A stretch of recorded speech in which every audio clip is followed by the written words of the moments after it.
श्री सीतारामचंद्राभ्याम नमः। श्रीमद् वाल्मीकि रामायण प्रथम खंड सप्तम सर्ग। राजमंत्रियों के गुण और नीतियों का वर्णन।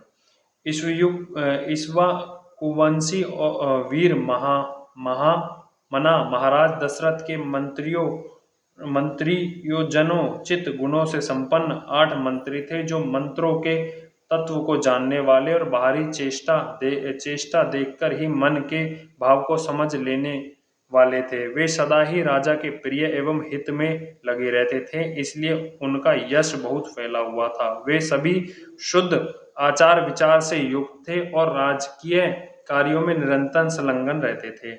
उनके नाम इस प्रकार हैं: धृष्ट, जयंत, विजय, सुराष्ट्र, राष्ट्रवर्धन, अकोप, धर्मपाल और 8वें सुमंत्र, जो अर्थशास्त्र के ज्ञाता थे। ऋषियों में श्रेष्ठतम वशिष्ठ और वामदेव थे। ये 2 महर्षि राजा के माननीय पुरोहित थे। उनके शिवा सुयश, जावाली, काश्यप, गौतम, दीर्घ्यु, मार्कंडे और विप्रव कात्यायन भी महाराज के मंत्री थे। इन ब्रह्म ऋषियों के साथ राजा के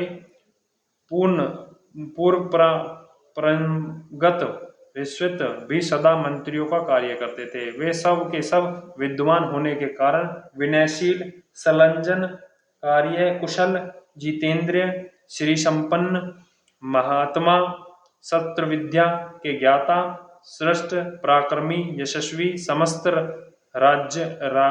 राजकीय कार्यों में सावधान, राजा की आज्ञा के अनुसार कार्य करने वाले, तेजस्वी, क्षमाशील, कीर्तिमान तथा मुस्कुराकर बात करने वाले थे। वे कभी काम, क्रोध या सार्थक के वशीभूत होकर झूठ नहीं बोलते थे। अपने या शत्रु पक्ष के राजाओं की कोई भी बात उनसे छिपी नहीं रहती थी।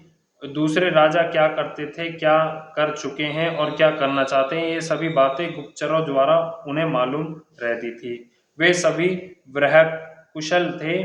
उन्हें सौहृद की अनेक अवसरों पर परीक्षा ली जा चुकी थी। मौका पड़ने पर अपने पुत्रों को भी उचित दंड देने में भी नहीं हिचकिचाते थे। कौश के संचय तथा चतुरंगिनी सेना के संग्रह में सदा लगे रहते थे। शत्रु ने भी यदि अपराध न किया हो तो वे उनकी हिंसा नहीं करते थे। उन सब में सदा शौर्य एवं उत्साह भरा रहता था। वे राजनीति के अनुसार कार्य करते थे। अपने राज्य के भीतर रहने वाले सत्पुरुषों की सदा रक्षा करते थे। ब्राह्मणों और क्षत्रियों को कष्ट न पहुंचाकर न्यायोचित धन से राजा का खजाना भरते थे। वे अपराधी पुरुष को बलाबल को देखकर उनके प्रति तीक्ष्ण अथवा मृदु दंड का प्रयोग करते थे। उन सब के भाव शुद्ध और विचार एक थे। उनकी जानकारी में अयोध्यापुरी अथवा कौशल राज्य भीतर कहीं भी एक भी मनुष्य ऐसा नहीं था जो मिथ्यावादी, दुष्ट और परस्त्री लपन हो। संपूर्ण राज्य और नगर में पूर्ण शांति छाई रहती थी। उन मंत्रियों के वस्त्र और वेश स्वच्छ एवं सुंदर होते थे। वे उत्तम व्रत का पालन करने वाले तथा राजाओं के हितैषी थे। नीति रूपी नेत्रों से देखते हुए सदा सजग रहते थे। अपने गुणों के कारण वे सभी मंत्री गुरुतुल्य समादरणीय राजा के अनुग्रह पात्र थे। उनके प्रक्रमों के कारण उनकी सर्वत्र ख्याति थी। विदेशों में भी सब लोग उन्हें जानते थे। वे सभी बातों में बुद्धि द्वारा भली भांति विचार करके किसी निश्चय पर पहुंचते थे। समस्त देश और कालों में वे गुणवान ही सिद्ध होते थे, गुणहीन नहीं। संधि और विग्रह के उपयोग और अवसर का उन्हें अच्छी तरह ज्ञान था। वे स्वभाव से संपत्तिशाली, दैवी संपत्ति से युक्त थे।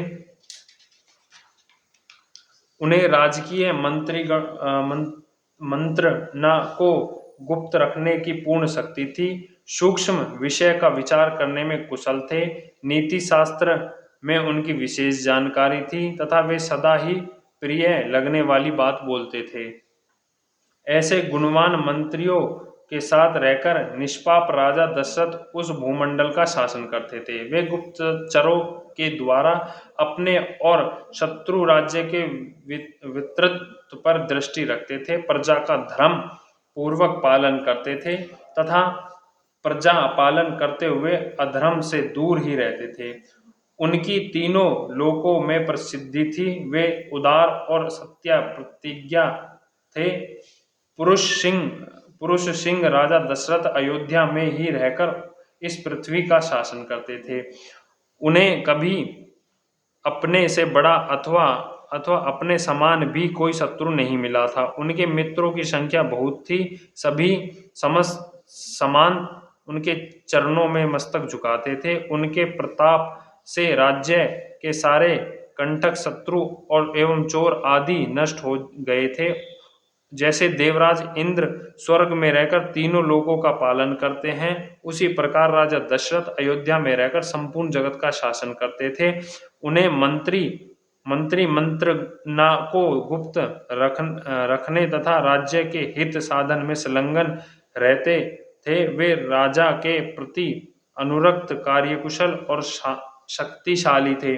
जैसे सूर्य अपनी तेजोमय किरणों के साथ उदित होकर प्रकाशित होते हैं, उसी प्रकार राजा दशरथ उन तेजस्वी मंत्रियों से घिरे रहकर बड़ी शोभा पाते थे। इस प्रकार श्री वाल्मीकि निर्मित आर्ष रामायण आदि काव्य बालखंड में 7वां सर्ग पूरा हुआ।